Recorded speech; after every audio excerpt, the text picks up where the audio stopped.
மும்பையில் இருந்து பறந்த மர்மமானவர் ரோஜன் மற்றும் முனாய்வில் ஒரு மருத்துவ கல்லூரியில் பல இறப்புகளை விசாரணை செய்வதை சுற்றியுள்ளார்.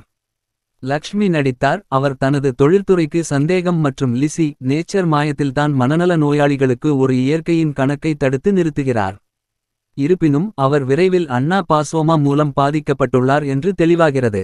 ராயன் பார்க்கும் போது ஒவ்வொரு இரவும் ஒரு நூலிலும் ஒரே நூலகத்தில் முடிவடையும்போது டாக்டர் அவானிகாவை தாக்கும் பல ஆவிகள். பல காயங்கள் கொண்ட மருத்துவமனையில் அவர் அனுமதிக்கப்பட்டுள்ளார். மேலும் பல ஆவிகள் ஏன் அவர்கள் இருப்பார்கள் என்பதை அறிய அவர் விசாரணை தொடர்கிறார். 40 ஆண்டுகளுக்கு முன்பு இந்த மருத்துவ கல்லூரியில் இணைந்த சர்ச் 42 ஊனமுற்றோர் அனிம்போட் பிள்ளைகளில் சிம்பிரங்கில் நடித்தார்.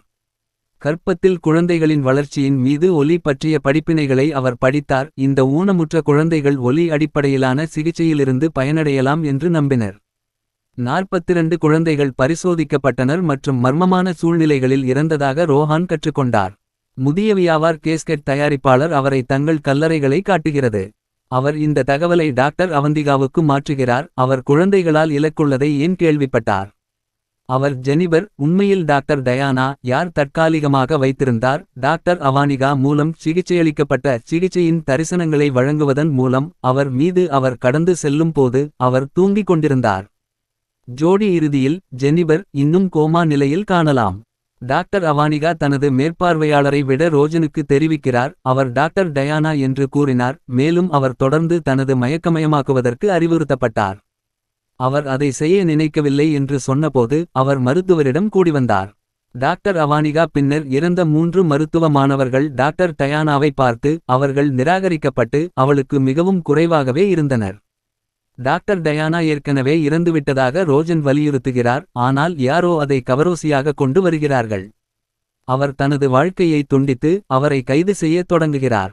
அவர் தனது மருத்துவ கோட்பாட்டை அவர்கள் கூறுகிறார். இது தற்போதைய மருத்துவ கல்லூரி டீன் விசாரிக்குமாறு கேட்கும். டான் டேனியல் அவரது பங்குதாரர் பகுதியிலுள்ள எந்தவொரு ஈடுபாட்டையும் டீன் மறுக்கிறார். ஆனால் அவருக்கு உடனடியாக அவரை அழைக்கிறார் என்று போலீஸ் வலியுறுத்துகிறார். அவரது மறுப்பதில் அவர் முந்தைய விதிமுறைகளை 3 முந்தைய மருத்துவ மாணவர்களாக சந்திக்கிறோம் என்று பார்க்கிறோம். அதே நேரத்தில் இந்த கதைக்கு ஒரு கருப்பு மேஜிக் கூறு இருக்கிறது என்று ரோஹான் உணர்கிறார். அவர் கஸ்கெட் தயாரிப்பாளரை இறந்து போனார். அவர் டாக்டர் டேனியல் கருப்பு மந்திரத்தை நடைமுறையில் உள்ள மக்களுடன் தொடர்பு கொண்டார். டாக்டர் டேனியல் கல்லூரியில் திரும்பி வரும்போது அவர் மேலும் ஆராய்வார். அவரது உறுப்புகள் தோல்வியடைந்ததால் அவர் வாழ்க்கைக்கு ஆதரவளிப்பதை அவர் சுட்டிக்காட்டுகிறார். ரோசான் பின்னர் அவர் ஓட்டும் போது பறவைகள் மூலம் தாக்கி ஆனால் அவர் தங்கியிருக்கும் வீட்டில் திரும்பும். ரோசன் அவர் கற்றுக்கொண்ட அனைத்தையும் பற்றி நினைத்து கடந்த 40 ஆண்டுகளில் அவர் வழங்கப்பட்ட மயக்கமடைந்த மீண்டும் மீண்டும் மருந்துகளின் காரணமாக ஒரு உடலில் அனுபவத்தை பெற்றார் என்று நம்புகிறார். அவர் இன்னும் உயிரினம் இல்லாதிருந்தால் அவளுடைய ஆவி தனது உடலுக்கு திரும்ப முடியும் என்று அவர் நம்புகிறார். மேற்பார்வை மருத்துவர் டாக்டர் வெண்டலட்டரிலிருந்து அகற்றுவதற்கு போகிறார். டாக்டர் டயானாவை தீங்கு செய்ய விரும்பும் மற்றவர்களுடைய அதே விதியை அவர் பாதிக்கிறார். ரூபான் தனது பாதுகாப்பை தக்கவைத்துக் கொள்ளும் குழந்தைகளிடமிருந்து வரும் வரிகளை வருகிறார் என்று நம்புகிறார்.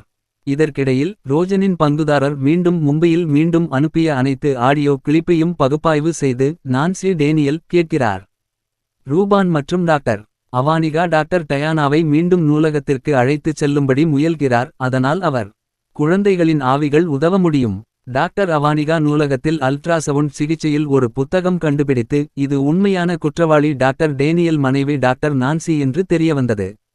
டாக்டர் டயானாவின் சாதனைகளை அவர் பொறாமை மற்றும் காம்ஸ் ஒலி அதிர்வெண் பயன்படுத்தி குழந்தைகள் மீது சோதனை கருப்பு மந்திரம் பயன்படுத்த முடிவு. உண்மையிலேயே அவள் சித்திரவதை செய்தாள். டாக்டர் நான்சி டாக்டர் டயானாவை தாக்கி பின்னர் குழந்தைகளின் ஆவிகள் பொறி காமாவில் டாக்டர் டயானாவை வைத்துக் கொள்ளவும். அவரது கணவர் இன்னும் டாக்டர் டயானாவை நேசிக்கிறார் என்பதால் அவர் மருந்துகள் மற்றும் அவரை கொன்று பின்னர் டாக்டர் டயானா கொல்ல கல்லூரிக்கு செல்கிறார். டாக்டர் அவானிகா ரூபான் மற்றும் குழந்தைகள் ஆவிகள் டாக்டர் டயானாவை பாதுகாக்க முயற்சி செய்கிறார்கள்.